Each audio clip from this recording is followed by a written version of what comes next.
Being alone has a reputation. It's often mistaken for loneliness, confused with isolation, and equated with sadness. We live in a world that tells us you should always be connected, you should always surround yourself around people, you should always be with someone. If you're not with someone, you're the odd man out. But what if that's not true? What if being alone is something that you need? What if it's a necessity? What if it's normal and it's needed to have periods of isolation? There's a quiet power when it comes to solitude. When the noise fades, the voices, the expectations, all the stuff that's going on around you, you slow down, you begin to hear something else, you begin to understand yourself and, really find the true you, not the version of you shaped by, going out and being around other people and the mask you have to put up from being around your friends, but the real you, the person that you look in the mirror and you see everything unfiltered, undistracted. You see all your flaws, all your, pros, all your cons. You see everything. And being alone just gives you the space to understand who you are, what you love, what you fear, what you want. And not because it's something that you've seen online or something that somebody talked about with you, but because, you see it in your head. You're alone with your thoughts all the time. And all you can do is think and, learn about yourself. Solitude is not a punishment. Being alone isn't a bad thing. It's a practice. It's a chance to learn how to stand on your own and become your own source of comfort and be your own source of enjoyment, your own cheerleader, your own biggest supporter, your own peace. If you can be okay with yourself, like being alone and really sitting in your room or going out to the movies by yourself, going out to eat by yourself, going on that solo trip, then you really become untouchable. You build your pride and your self-confidence to the point where nothing or nobody can hurt you. A lot of times when people come into your life and they come and go, it can hurt. You get ghosted, or you and your girlfriend of a couple years break up, stuff like that, and it hurts you. But when you get used to being alone, nobody's absence can break you. You'll never fear being alone again because you've been there and you sat in it and you've seen and understand the beauty of it. Not just the down times and the lows that come with it, but no, the actual sense of loving yourself and being comfortable with yourself, because you're gonna live alone, you're gonna die alone. Like, you're gonna be the only person in the casket when it ends up, when it's all over.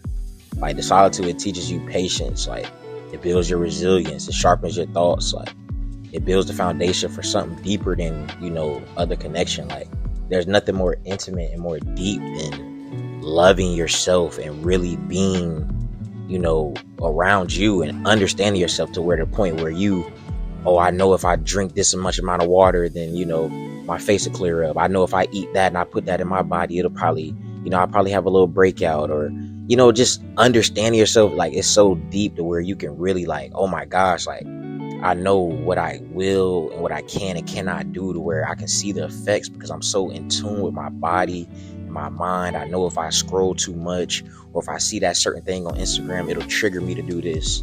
You know what I mean? It really sharpens you.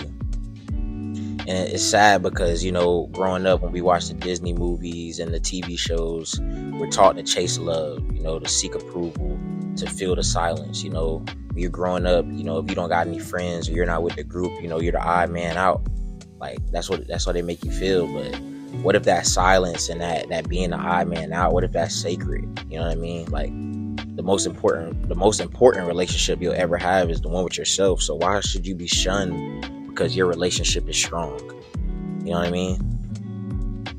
And I don't want you guys to think that I'm saying this is just about, escaping others and, falling in your shell and not being the person you want to be. But it's more so about returning to yourself. Like, it's about that, like, really knowing that no one else is around to influence you, and you can be your own compass. Like, you can have confidence in the decisions you make. You have confidence in the decisions you make. You know that this is what I value, this is what I need, this is what I want. And you can really have that mental clarity to push yourself and know where I need to go. When you're alone, your brain stops multitasking for other people. You can process the things you've been, repressing and keeping put down. The thoughts settle like dust in the room.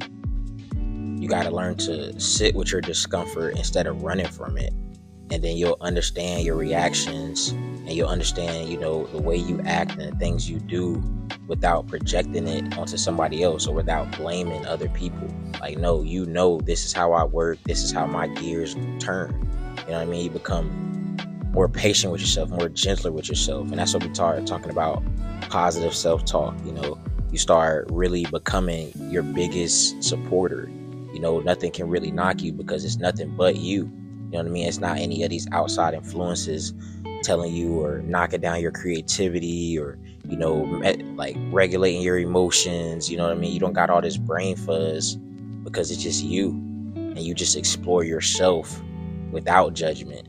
You know what I mean? You don't have any other people that you're looking towards and, comparing yourself and stealing that joy from you. Like, no, it's just you.